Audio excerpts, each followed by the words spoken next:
তো এই আয়োজন তখনই সাফল্যমণ্ডিত হয়ে উঠবে যখন আপনারা আরো বেশি করে আসবেন এবং আশেপাশের মানুষজন আরো বেশি করে এই নাট্যোৎসবের মঞ্চকে ভরিয়ে দেবেন।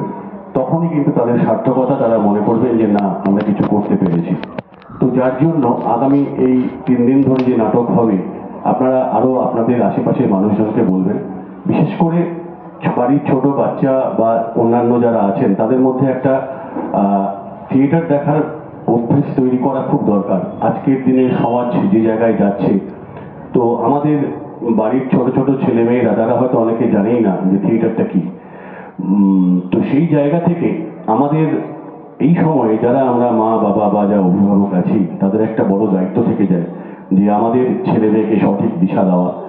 তো সেই জায়গাটায় থিয়েটার একটা বিরাট বড় ভূমিকা পালন করতে পারে এবং বিভিন্ন ধরনের সাবজেক্ট এখানে আপনাদের সামনে আমরা সোজাসুজি যেভাবে দর্শকদের সাথে সম্পৃক্ত হয়ে পরিবেশন করতে পারবো, অন্য কোনো মাধ্যমে কিন্তু সেটা করা সম্ভব নয়।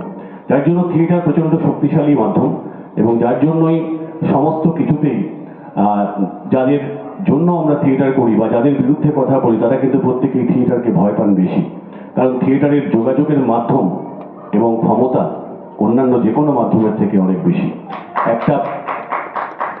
একটা জাতিকে চেনা যায় তার থিয়েটার দিয়ে, তার কালচার দিয়ে। তো সেই জায়গায় থিয়েটার একটা জাতির মেরুদণ্ড। আমরা একটা জাতিকে বিচার করব সেই থিয়েটারের মাধ্যমে। এবং আমরা যখন বাঙালির এই সংস্কৃতি বা বাঙালির যে হেরিটেজ রয়েছে, সেই জায়গায় আমরা জানি যে আমাদের কালচার কতটা সমৃদ্ধ। তো সেই জায়গা থেকে আমাদের থিয়েটার যার জন্য প্রচণ্ড পরিমাণে শক্তিশালী এবং প্রচুর দল আছে। মানে পশ্চিমবাংলায় প্রায় 1200-র উপরে নাট্যদল রয়েছে, যারা বিভিন্ন জায়গায় গ্রামে গঞ্জে থিয়েটার করছে বিভিন্ন বিষয় নিয়ে। তো আপনাদের যার জন্য আমি একটাই কথা আরেকবার মনে করিয়ে দেবো যে আপনারা আরো বেশি করে আসবেন, বাড়ির ছোটদের নিয়ে আসবেন এবং আশেপাশে যারা রয়েছেন তাদেরও একটা থিয়েটার দেখার অভ্যেস তৈরি করেন। তাহলেই কিন্তু স্বপ্ন সৃজনের এই আয়োজন সার্থক হবে। প্রত্যেকে ভালো থাকবেন। ধন্যবাদ।